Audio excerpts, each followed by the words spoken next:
Madame, Monsieur, bonsoir et bienvenue dans ce journal que nous ouvrons par les audiences accordées par le président de la République ce vendredi. Ibrahim Boubacar Keïta a reçu la mission d'évaluation de l'ONU en visite au Mali.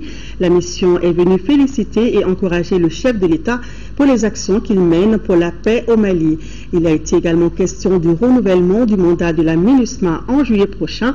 Auparavant, le chef de l'État avait reçu successivement l'émissaire du président nigérien et l'ordre des avocats du Mali. Le compte rendu des audiences avec Mohamed Diarra.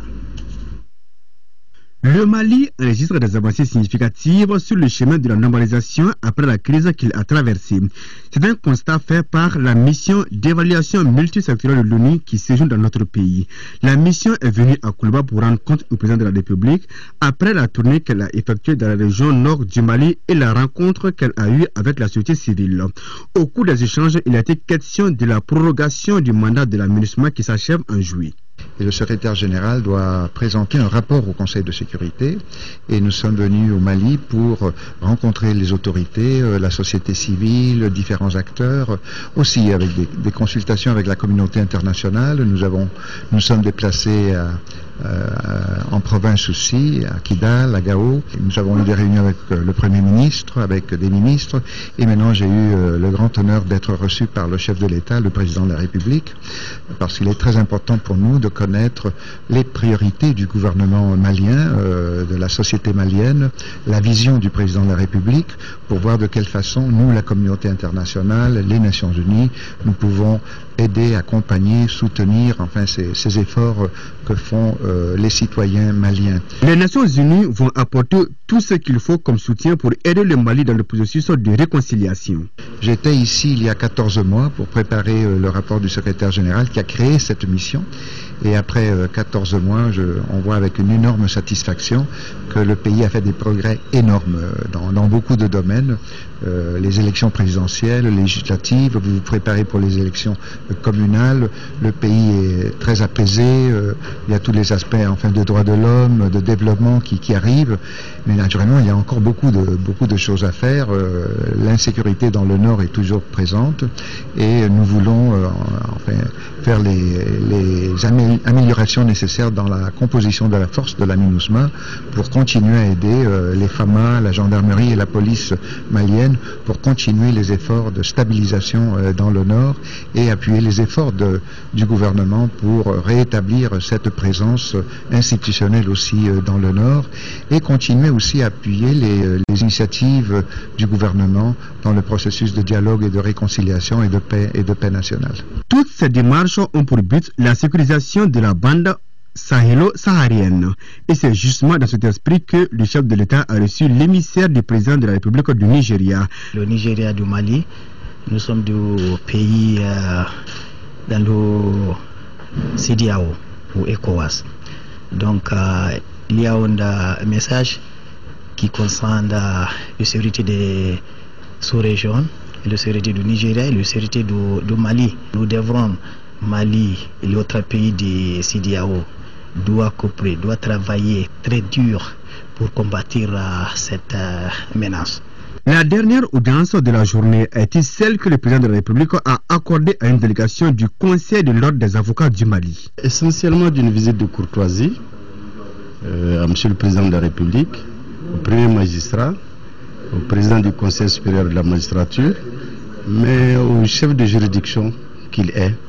Donc nous avons fait le tour d'horizon de toutes les questions juridiques et particulièrement de l'exercice de la profession d'avocat. Nous avons parlé d'un peu de tout concernant notre profession, de la formation à l'exercice, aux textes qui nous régissent et à nos relations avec les autres institutions judiciaires. De ces audiences, on retient la volonté du président de la République et de ses interlocuteurs de faire du Mali un pays stable avec comme socle la promotion des droits de l'homme.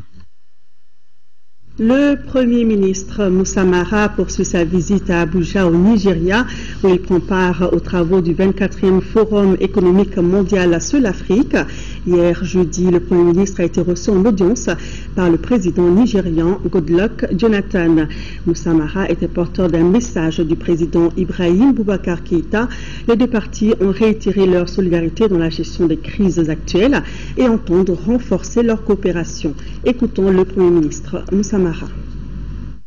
Le président Ibrahim Boubacar Keïta nous a chargé de venir dire à son Excellence Goodluck Jonathan qu'il compte sur sa médiation et sa comédiation comme il compte sur la comédiation de son Excellence Blaise Compaoré pour accompagner l'élan nouveau qui a été imprimé au processus de paix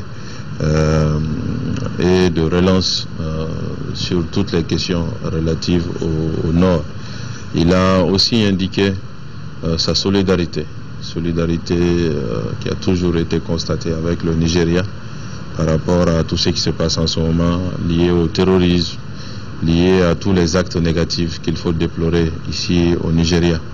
Mais aussi lui assurer de sa disponibilité à continuer à œuvrer avec le Nigeria pour d'abord le renforcement de la coopération cordiale entre nos deux pays, mais aussi un combat quotidien et implacable contre le terrorisme aveugle, le djihadisme stérile et aveugle. Ce sont ces messages-là que nous sommes venus transmettre au président de la République du Nigeria, qui en retour nous a assuré de toute sa disponibilité à aller dans ce sens. Un émissaire va être envoyé à Bamako demain pour transmettre un message du président Jonathan qui va dans le même sens. Donc les relations entre nos deux pays sont très bonnes. Et dans les jours à venir, nous allons œuvrer à travers la grande commission mixte, mais aussi et surtout à travers une prochaine visite du chef de l'État, Ibrahim Boubacar Keïta, ici au Nigeria, à mettre la coopération entre nos deux pays à la hauteur de ce qu'elle est au niveau de nos deux peuples. Le Nigeria est un pays leader en Afrique, est un pays leader en Afrique de l'Ouest, est un pays qui a beaucoup à donner au Mali et a beaucoup à recevoir au Mali. Et le Mali, en retour, évidemment, pourrait gagner beaucoup à travailler davantage avec ce grand pays. Ce sont ces messages que nous sommes venus traduire ici et nous avons eu au président Goodluck Jonathan un interlocuteur attentif et ouvert, ce qui augure du bien pour demain. Et voilà, et le message du président nigérian a été reçu aujourd'hui par le président de la République.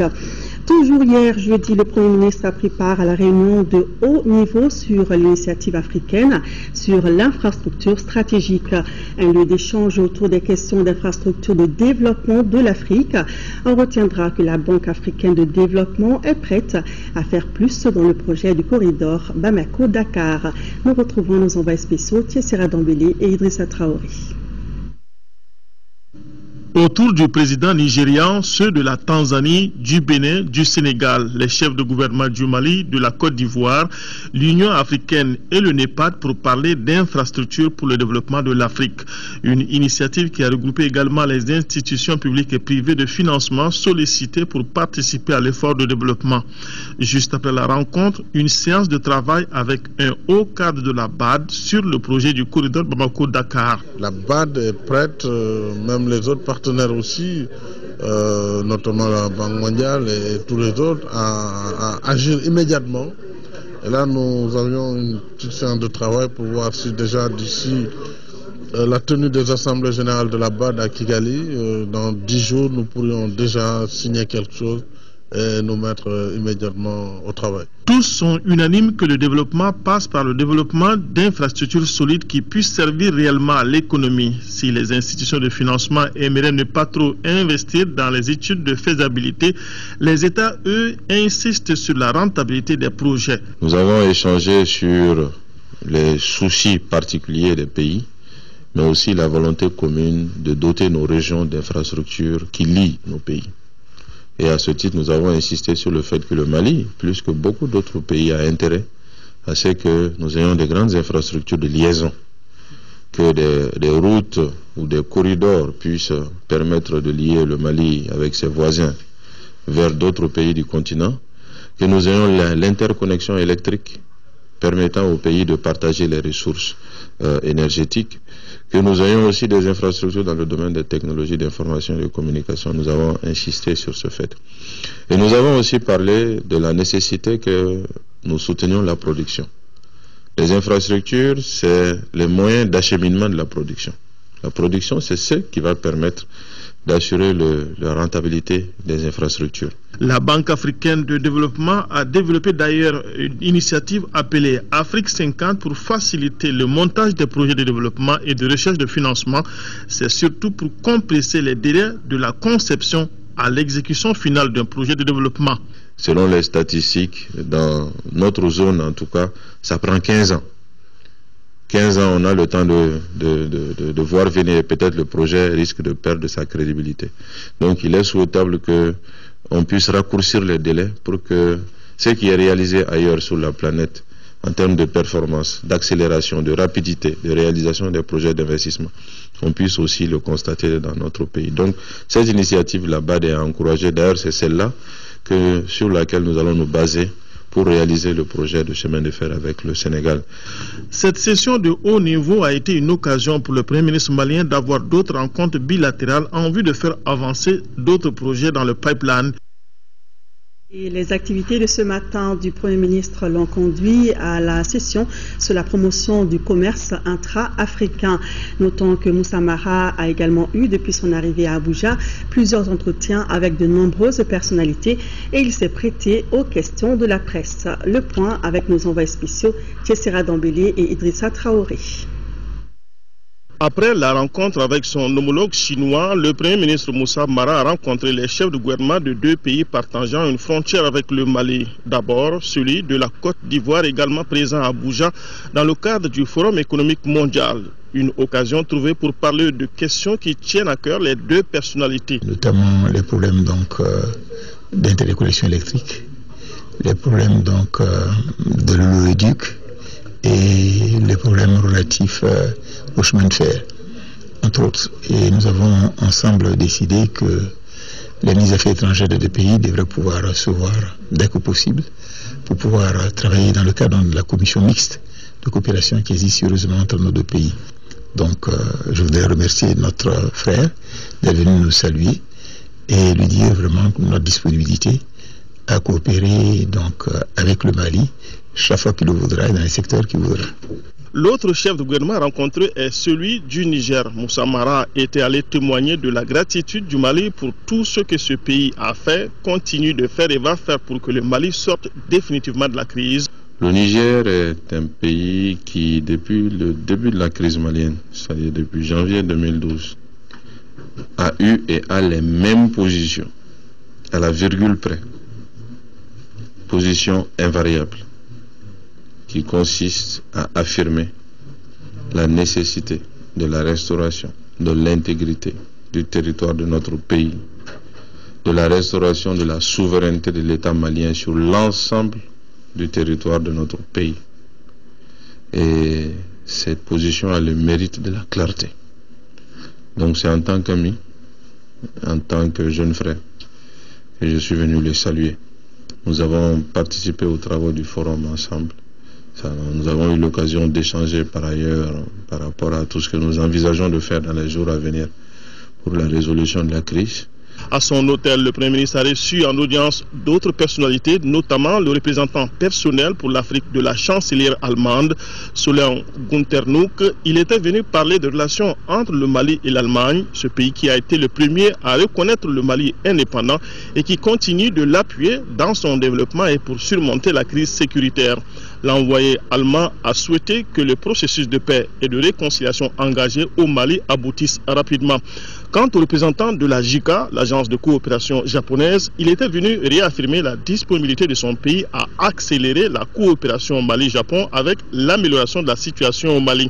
La JICA intervient au Mali dans plusieurs secteurs, parmi lesquels l'éducation et l'accès à l'eau potable. Le Premier ministre a également répondu aux sollicitations des médias s'intéressant au Mali. C'est ainsi qu'il a répondu aux questions de la télévision du Forum économique mondial, à celle de la chaîne de télévision nigériane Channels, de même qu'à un organe en ligne new-yorkais.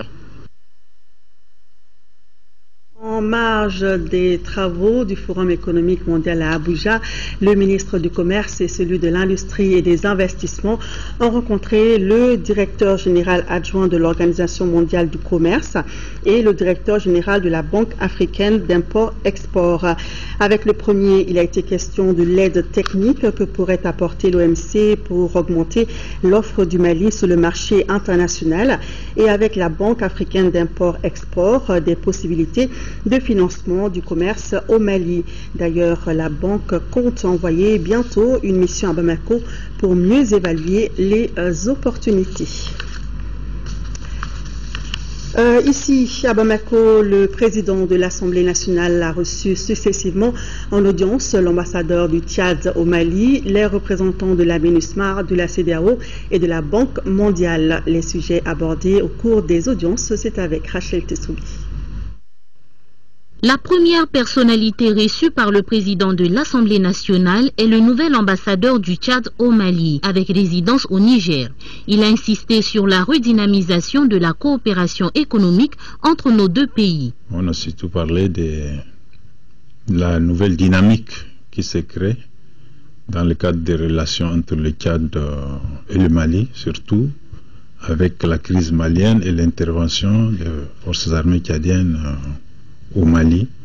Le retour définitif de la paix au Mali préoccupe nos partenaires. C'est le but de la présence de la MINUSMA à l'Assemblée nationale. Il faut continuer à travailler dans beaucoup de domaines.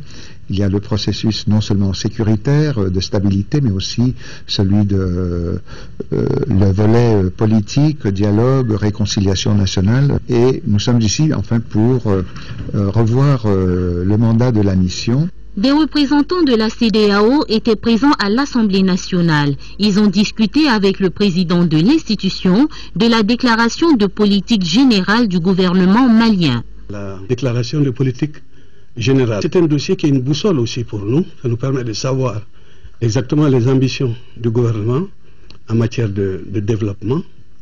Et nous savons où le gouvernement va. Nous savons les moyens humains, financiers, matériels et programmatiques que le gouvernement s'est donné pour atteindre les objectifs qu'il s'est fixés. Quant au représentant de la Banque mondiale, il a insisté sur l'importance de l'éducation et de l'agriculture dans le développement du Mali. Nous avons discuté du programme, n'est-ce pas, de collaboration entre la Banque et le Mali. Et les programmes de développement que la Banque mondiale finance ici, notamment on a beaucoup parlé de l'agriculture, de l'éducation, parce que c'est les deux piliers en fait de la nation.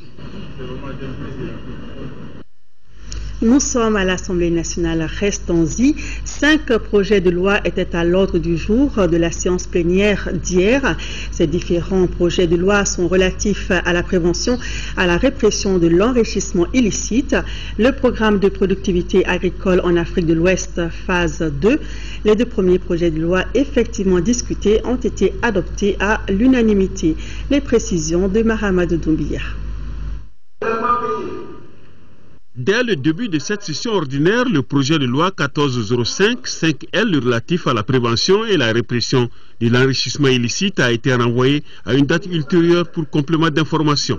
Les 2 autres premiers projets de loi discutés par les députés sont respectivement relatifs à un accord de financement signé à Washington le 8 octobre 2013 entre le gouvernement du Mali et l'Association internationale de développement IDA pour le financement d'un programme de production agricole en Afrique de l'Ouest, phase 2, pour un coût de 31 milliards de francs CFA. Ce vaste programme a surtout vraiment donc pour objet d'abord d'inscrire notre pays dans cette dynamique sous-régionale et régionale, permettant vraiment donc d'aller assez vite à l'atteinte des objectifs vraiment donc de la sécurité alimentaire et nutritionnelle, et donc de voir essentiellement quels sont les maillons qui étaient les plus en retard, sur lesquels on peut intervenir, non seulement donc faciliter l'intégration sous-régionale. L'objectif de ce projet est de générer et d'accélérer la production, la diffusion et l'adoption de technologies améliorées dans les domaines des cultures agricoles prioritaires des pays participants.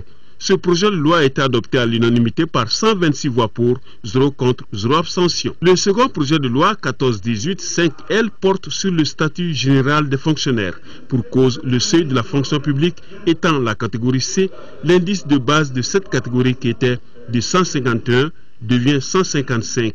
Ainsi, la nouvelle grille de l'indice plancher passe de 351 à 360 pour la catégorie A, 244 à 250 pour la catégorie B2 et de 215 à 220 pour la catégorie B1. Les indices planchers passent respectivement à 920 pour la catégorie A, 677 pour la catégorie B2, 600 pour la catégorie B1 et 540 pour la catégorie C. La grille dont nous proposons la correction comportait effectivement des disparités, des incohérences, et nous l'avons intégré également une certaine harmonisation des primes et indemnités. Parce qu'avant, il y avait à peu près 800 indemnités et 700 primes qui cohabitaient dans le système des salaires.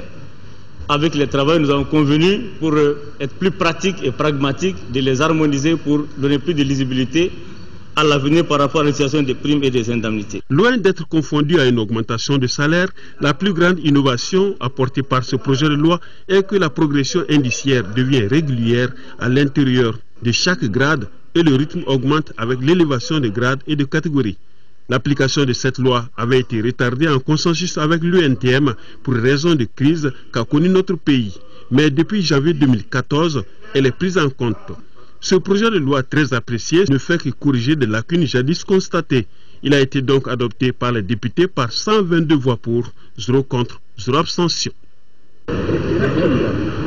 Les deux derniers projets de loi adoptés par l'Assemblée nationale sont relatifs à la création de l'Observatoire national de l'emploi et de la formation et le statut général des fonctionnaires. Ces deux projets de loi ont fait l'objet de débats houleux à propos de l'utilité de leur création. Ils ont finalement été adoptés à Mahamadou Doumbia pour les précisions. Les deux derniers projets de loi soumis aux députés et qui ont fait couler beaucoup de salive et conduit les débats de 10h à 22h, c'était les projets de loi de ratification portant création de l'Observatoire national de l'emploi et de la formation. Au dire des députés, avec la création de cet observatoire, quels seront finalement les rôles assignés à l'ANPE et à l'APEJ? Placé sous la tutelle du ministère de l'Emploi et de la Formation professionnelle, l'Observatoire national de l'emploi sera un établissement public à caractère scientifique et technologique, doté de la personnalité morale et de l'autonomie financière. L'ANPE a un certain nombre de missions, 7 ou 8 missions, et l'Observatoire ne prendra que 2 missions à peu près.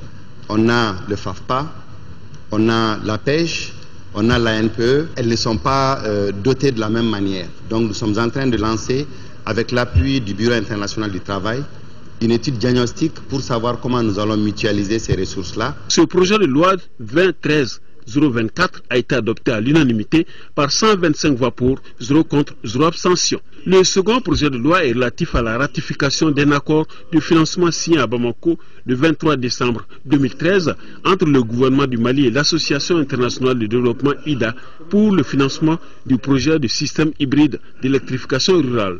Ce projet de loi a soulevé des questions assez complexes à propos des résultats de l'AMADER, jugés insatisfaisants par certains députés. Selon le ministre, l'AMADER, l'Agence malienne pour le développement de l'énergie domestique et de l'électrification rurale, a eu certes des acquis et des faiblesses constatées seront justement corrigées avec la mise en place des systèmes hybrides d'électrification rurale. Au début de l'AMADER, les promoteurs sont venus de tous horizons, avec des formations différentes. Et cela a été un grand problème dans la mise en œuvre de leur propre projet, d'abord par rapport au recrutement et à l'organisation du personnel exploitant, et surtout un problème dans la gestion financière, administrative et technique. Au constat de tous ces problèmes que nous avons décidé, avec l'appui de la Banque mondiale, d'initier ce programme d'électrification rurale avec des centrales hybrides qui est totalement différent de ce que nous avons connu par ailleurs avec la production thermique. Ce second projet de loi a été adopté par 127 voix pour, 0 contre, 0 abstention.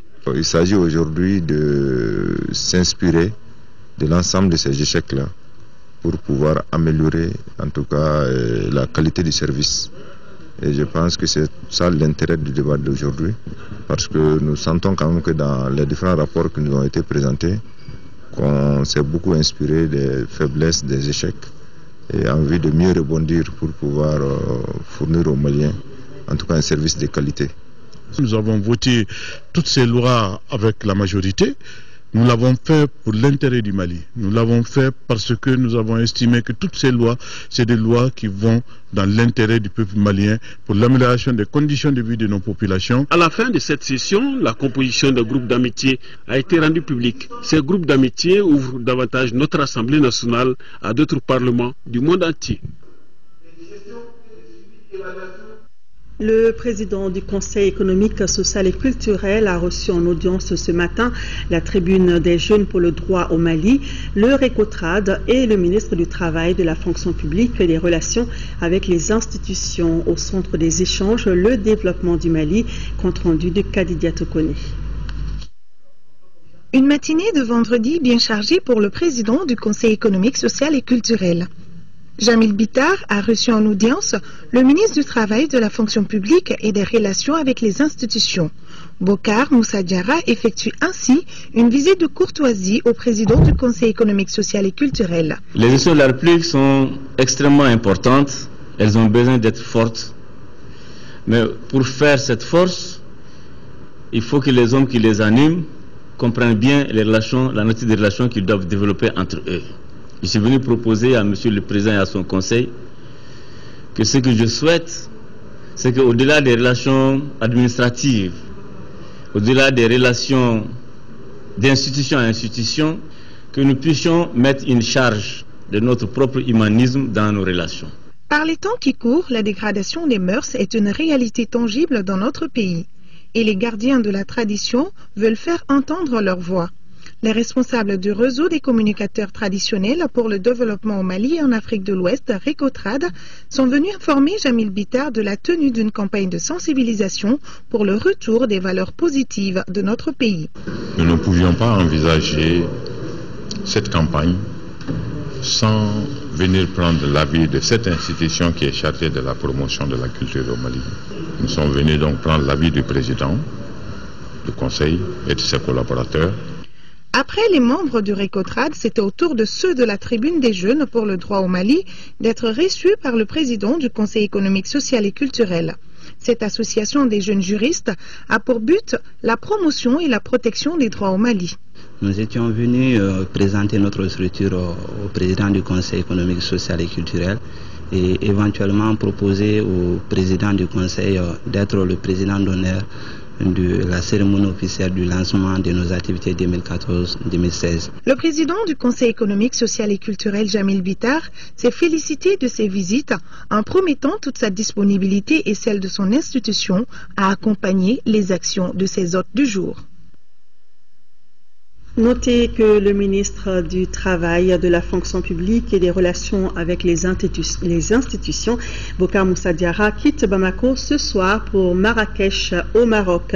Il prendra part aux travaux de la 52e session du Centre africain de formation et de recherche en administration et le développement qui se tiendra du 12 au 14 mai dans la ville. Le statut de Rome de la Cour pénale internationale est un instrument de promotion des droits de l'homme, mais peu connu du public. Pour le faire connaître, un atelier a été organisé à l'intention de la société civile et autres défenseurs des droits de l'homme. Une initiative de la coalition malienne pour la Cour pénale internationale et ses partenaires. Le reportage de Sorona Kamisoko.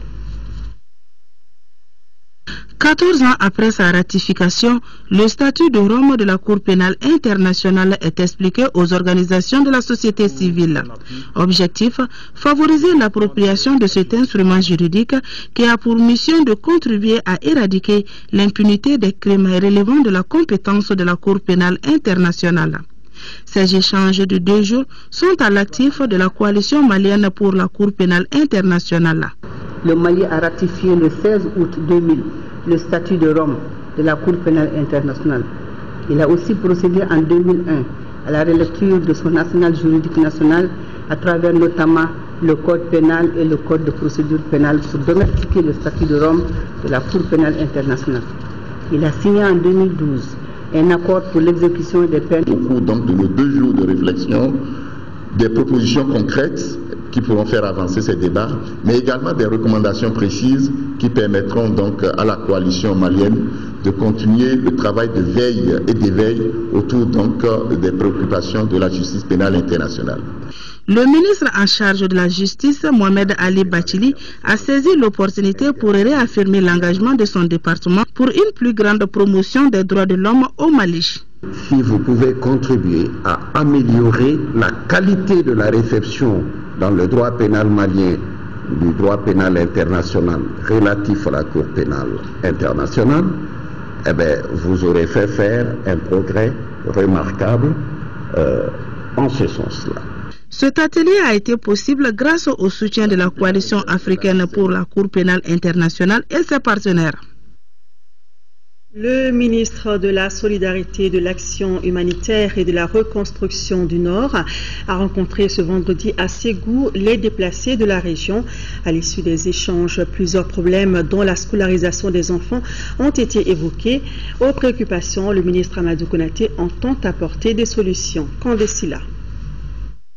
En rencontrant les personnes déplacées, le ministre de la Solidarité, de l'Action humanitaire et de la Reconstruction du Nord voulait faire le point de la situation des déplacés et les dispositions à prendre pour une gestion de leurs préoccupations. À ce jour, la région enregistre 16 343 personnes déplacées qui n'ont pas encore regagné leur terroir. En dépit des efforts consentis pour leur prise en charge, plusieurs problèmes spécifiques dont la scolarisation des enfants ont été évoqués, auxquels le ministre entend apporter des réponses. L'éloignement géographique a fait que les enfants n'ont pas toujours pu faire les 2 allers et retours de la journée. Nous allons dorénavant faire en sorte que les établissements où il y a une forte concentration de population déplacée, il y ait la mise en place d'une cantine scolaire. La deuxième, c'est de faire en sorte qu'une distribution gratuite, conséquente, alimentaire, se fasse dans ces zones. Et que cela soit assorti d'un appui en activité génératrice de revenus. Au nom des autorités, le ministre a remis une enveloppe symbolique d'1 million de francs CFA. Outre cette rencontre, le ministre a pris contact avec les responsables de ces services déconcentrés, puis avec ceux de certaines structures conventionnées impliquées dans la gestion de l'assurance maladie obligatoire et avec la presse. Ces rencontres et des visites des installations ont permis au ministre d'évaluer l'ancrage de la solidarité et du développement social à l'issue de ces 2 journées à Ségou. Ici, dans la capitale, le ministre des Affaires religieuses et du culte a effectué une visite dans 6 radios confessionnelles du district de Bamako et le complexe scolaire Marie Auxiliatrice. Tierno Omar As Diallo voulait s'enquérir des conditions de travail des agents et les exhorter à prêcher davantage l'esprit de paix et de tolérance. La visite a été suivie par Al Matina. La cohabitation entre les confessions religieuses est l'une des valeurs de stabilité de notre pays. C'est pour renforcer davantage cet aspect empreint d'entraide, de tolérance et de solidarité que le ministre des Affaires religieuses et du culte a initié cette visite au complexe scolaire Marie Auxiliatrice. Dans cette école privée catholique sise à Niamana, le ministre Tierno As Diallo a affirmé sa satisfaction et son accompagnement à l'endroit de cette école qui, depuis son ouverture, a toujours été un modèle d'interconfession religieuse. Même si c'est une école catholique, ensemble, chrétiens, non chrétiens, musulmans, on peut arriver à construire ensemble un avenir meilleur pour nos enfants. L'autre temps fort a été la visite des 6 radios confessionnelles dans le district de Bamako. Il s'agit de la radio islamique, Nieta, c'est-à-dire le progrès, la radio de l'unité, la radio Dambé. À celle-ci s'ajoute la radio Espoir et la bonne nouvelle. Dans ces différents endroits, le ministre a visité les installations pour s'enquérir des conditions de travail du personnel. La mission de ces médias confessionnels est de porter la voix de la religion pour un Mali de paix. J'ai souhaité cette visite pour apporter ce message permanent du président de la République, Elhadji Ibrahim Boubacar Keïta, auprès donc des animateurs et des responsables de ces radios musulmanes et chrétiennes,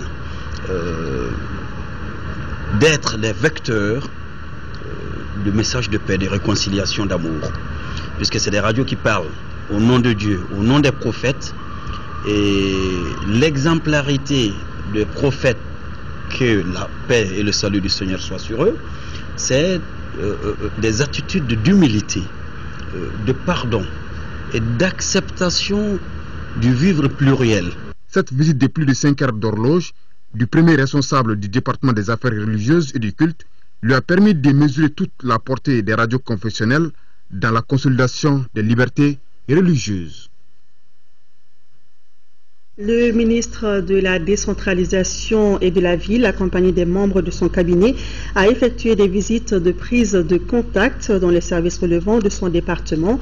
À chaque étape, le ministre a mis un accent particulier sur le nécessaire engagement du personnel au travail, à la solidarité et à la recherche de synergie. Il a insisté sur l'implication attendue de tous pour la sortie de crise qui interpelle les agents aux différents échelons. Les travaux de la mini-session de la conférence épiscopale du Mali ont pris fin hier ici à Bamako. Pendant 2 jours, les évêques du Mali ont discuté de plusieurs aspects du pèlerinage catholique de Kita et de la vie sociale au Mali. Reportage de Laurent Diakité.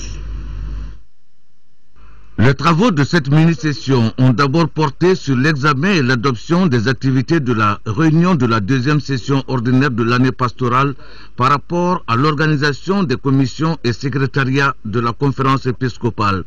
Les évêques du Mali ont ensuite fait l'évaluation du pèlerinage catholique de Kita et l'élaboration d'un avant-projet des semaines sociales. Il y a beaucoup de satisfaction, il y a beaucoup d'acquis par rapport à ce pèlerinage, mais il y a aussi beaucoup d'attentes non satisfaites.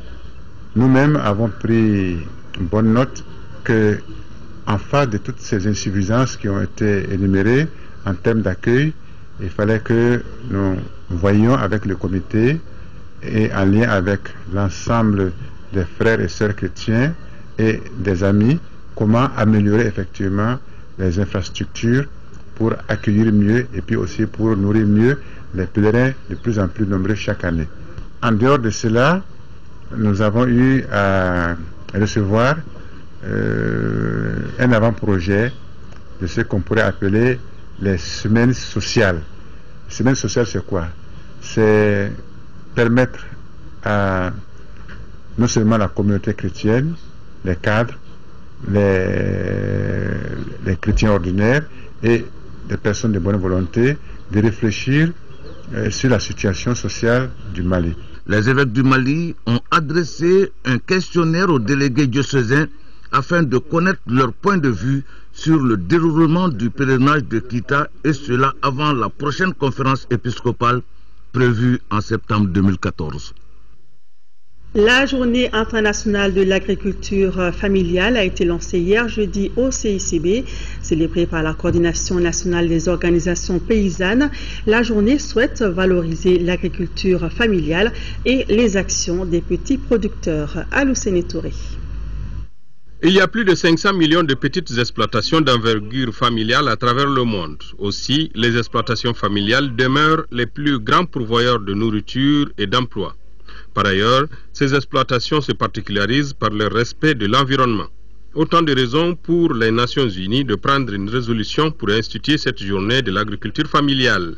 Elle a pour objet non pas de s'opposer à l'agriculture à grande échelle, mais de favoriser une production alimentaire et du coup réhabiliter le secteur rural. L'Organisation des Nations Unies a proclamé cette année l'année internationale de l'agriculture familiale. L'Union africaine célèbre, elle aussi, son année de l'agriculture et de la sécurité alimentaire. Nous devons donc profiter de cette occasion pour focaliser notre attention, nos politiques, nos activités de plaidoyer sur la promotion de l'agriculture familiale. La FAO a honoré notre pays à travers notre compatriote Ibrahima Koulibaly, désigné ambassadeur spécial de la FAO. Le thème retenu pour la présente édition est les exploitations agricoles familiales, fondement de la sécurité alimentaire. Ce thème est d'autant très pertinent car plus de 80% des 850 000 exploitations agricoles sont constituées de petits producteurs ou d'exploitations familiales agricoles qui contribuent à environ 95% à l'alimentation de la population malienne. Secteur d'avenir pour les jeunes, en particulier l'agriculture familiale, figure en bonne place dans les politiques nationales agricoles. La direction des finances du ministère de l'Agriculture a abrité hier jeudi la 3e session du comité de pilotage de son projet de résilience climatique. Il s'agit de faire une évaluation du projet et de faire des recommandations. Isaac Thienou. Il s'agit de la 3e revue comité de pilotage du projet résilience climatique dans la production agricole pour la sécurité alimentaire. Un programme mis en place pour répondre aux aléas des changements climatiques pour renforcer le secteur agricole. Au Mali, le climat se caractérise par une forte variabilité de la pluviométrie. C'est un phénomène qui n'épargne aucun secteur de développement. Du fait, depuis les années 68 jusqu'à maintenant, nous assistons un peu à la perte des repères. L'hivernage qui devrait démarrer au mois de juin n'arrive plus à démarrer en juin. À travers cette rencontre, les participants feront le point des activités réalisées et formuleront des recommandations pour une meilleure réussite. L'un des soucis majeurs du gouvernement malien est d'assurer la sécurité alimentaire dans le pays. Voilà un ensemble de facteurs qui a amené le gouvernement du Mali et la FAO à pencher sur ce qu'on peut appeler la recherche d'alternatives à ces phénomènes de changement climatique. Donc, toute chose qui a abouti à l'avènement de ce projet d'adaptation au changement climatique qui doit pouvoir à la longue mettre à la disposition des producteurs des variétés adaptées aux différentes zones agroécologiques du pays, qui doit pouvoir mettre à la disposition des producteurs des technologies d'adaptation. Il s'agit maintenant pour les différents acteurs de se donner la main pour faire face à ce problème qui est aujourd'hui transversal. Handicap International lance un projet de prévention des incapacités des enfants de moins de 6 ans. Ce projet qui vient d'être lancé s'étalera sur 4 ans pour un coût de 500 millions de francs CFA. De quoi s'agit-il exactement? La réponse avec Adama Koulibaly. Handicap International mènera les activités du projet de concert avec les partenaires, ce qui explique l'organisation de cet atelier qui aura pour but de présenter les résultats finaux de la première phase du projet de détection, prise en charge et stimulation précoce qui vient de s'achever. Et aussi lancer la deuxième phase qui s'étalera sur 4 ans et concernera les communes de Bamako et Sikasso. Ça va être essentiellement un bilan aujourd'hui des activités qui ont été menées pendant les 3 années précédentes. Les activités là qu'on va développer là pendant la deuxième phase de 4 ans, on estime à 500 millions de francs CFA sur les 4 ans. Il s'agit de présenter les résultats de l'appui sur la mise en place d'un système de dépistage et de prise en charge précoce des déficiences chez les enfants de la naissance à 14 ans, mise en œuvre entre 2010 et 2013, et procéder au lancement de la deuxième phase avec les partenaires pour partager les informations avec ces derniers pour qu'ils jouent pleinement leur rôle durant les activités. Les responsables de l'agence norvégienne pour la coopération et le développement étaient sur le terrain pour constater les résultats des activités menées par leur partenaire, la Fondation Strom. Nous faisons le point des visites avec Ibrahima Tchokari. C'est par Mopti Sevary qu'a débuté cette visite de terrain des responsables de l'agence norvégienne pour la coopération et le développement, NORAD, principal bailleur de la Fondation Strom. Suite donc aux effets néfastes de la crise, la Fondation Strom a initié avec son partenaire un programme d'urgence orienté vers les enfants déplacés dans la région de Mopti. 800 enfants ont bénéficié de ce programme à travers la stratégie de scolarisation accélérée ou passerelle. Aujourd'hui, nous sommes à un nombre de 400 000 femmes depuis lors, ici au Mali, qui ont mobilisé plus de 9 milliards d'épargne. Je parle de l'argent chaud. Ce n'est pas des subventions qu'on accorde aux femmes. C'est que de la formation qu'on donne aux femmes sur divers éléments qui leur permet de se mettre en groupe de solidarité qu'on appelle les groupes EPC. Et il y a plus de 20 000 groupes dans lesquels ces femmes se trouvent aujourd'hui. J'ai trouvé que le programme est parvenu à inculquer à ces enfants, à enseigner à des enfants des compétences en un bref temps, ce qui est très très important. Pour la tontine traditionnelle, je pense que c'est extrêmement important dans la mesure où ça permet aux femmes d'épargner de l'argent. Nous venons de signer un accord quinquennal avec la fondation Strom sur la base du fait qu'ils sont en train de faire un travail merveilleux sur le terrain. La fondation Strom a pour vocation d'initier des projets et programmes avec les bénéficiaires et la continuité de ces programmes doit être assurée par les populations.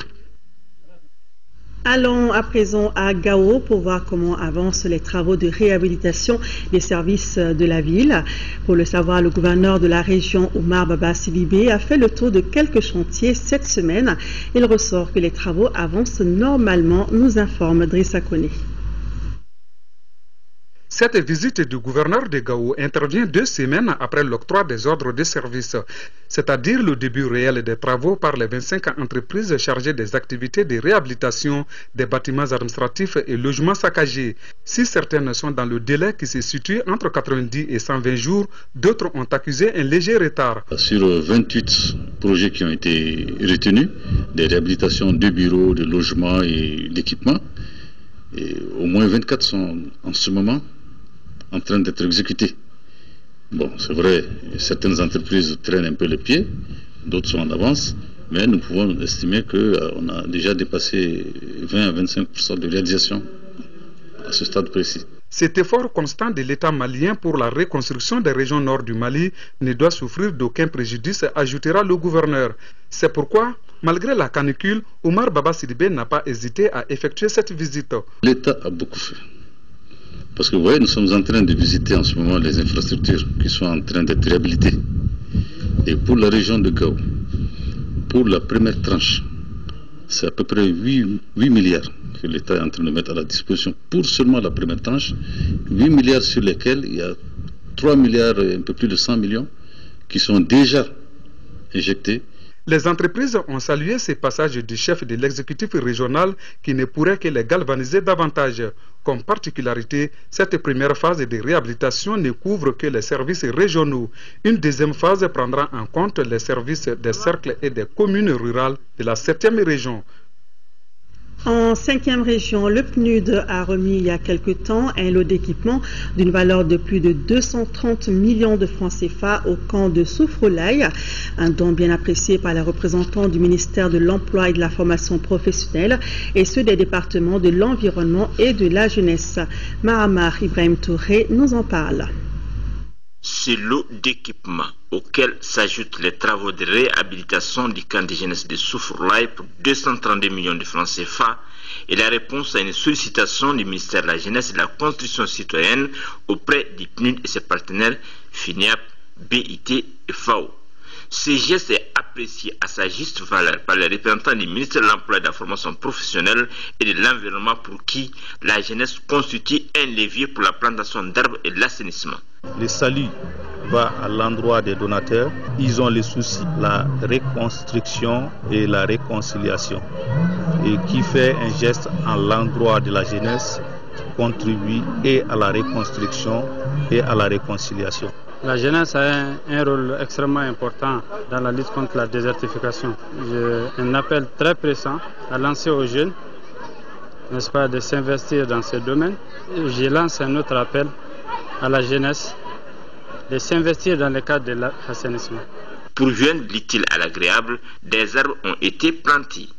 Pour les responsables de la jeunesse, ce geste du PNUD renforcera les capacités d'intervention et de formation. Ce travail qui est fait va permettre au camp de renforcer ses capacités d'intervention en accueillant des jeunes dans de très bonnes conditions de travail et de séjour et en permettant beaucoup plus de formation, beaucoup plus de sessions et de formation pour que les jeunes du Mali, les jeunes de la sous-région puissent faire des séjours ici pour leur formation. Le ministre de la Jeunesse et de la Construction citoyenne et la délégation qui l'accompagne ont visité le chantier et les différents ateliers du camp avant de s'envoler pour Bamako. Parlons à présent sport football, éliminatoire CAN Junior Sénégal 2015. Le Mali joue demain samedi à Ouagadougou contre les étalons juniors du Faso. Pour ce match aller, les Aiglons espèrent faire le nécessaire avant le match retour ici à Bamako. Abdelkarim Kaba est allé les voir avant leur départ. Face aux étalons juniors, les Aiglons du Mali sont gonflés à bloc pour ramener une victoire précieuse de leur déplacement à Ouagadougou ce samedi au stade du 4 août. Pour ce match aller, l'entraîneur Fanyeri Diarra est confiant. En sélection pour la première fois, les jeunes du coach sont conscients de l'enjeu. On a l'occasion de montrer que cette génération a de l'avenir. Bon, c'est notre premier match, on espère qu'on ramènera la victoire du Burkina parce que ça sera bon pour le moral et puis pour la suite. On sait que tous les matchs seront difficiles. On essaiera de les aborder un à un avec le plus de sérieux possible et on espère qu'on passera ce tour sans difficulté. Comme le pays nous appelait pour venir jouer, ils ont eu confiance en nous pour venir jouer au pays. On doit faire malgré tout possible pour satisfaire le pays, pour aller au Burkina pour prendre la victoire pour venir quoi. À l'internat depuis seulement une semaine, l'équipe est renforcée par l'arrivée de 4 expatriés, à savoir Adama Traoré, Youssouf Kone et Cheikh Keïta, tous évoluant en France. Et Boubacar Sissoko, lui, évolue au Canada. L'entraîneur Fanyeri Diarra pense avoir les ressources nécessaires pour contrer les plans de son homologue burkinabé malgré le regroupement tardif. Contre les étalons juniors, les Aiglons joueront sans pression à Ouagadougou. Disons, passer le premier tour, ça il ne faut pas se le cacher. C'est un projet, c'est une ambition, c'est un objectif précis. On va au Burkina pour la manche aller, mais l'objectif c'est de passer le premier tour. Burkina Faso Mali, c'est ce samedi à partir de 16h à Ouagadougou, comptant pour les éliminatoires de la CAN Junior Sénégal 2015. Voilà, bonne chance à notre équipe.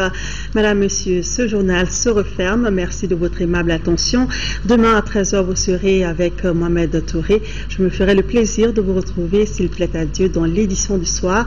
Merci de votre fidélité. Bonne suite de programme sur l'ORTM.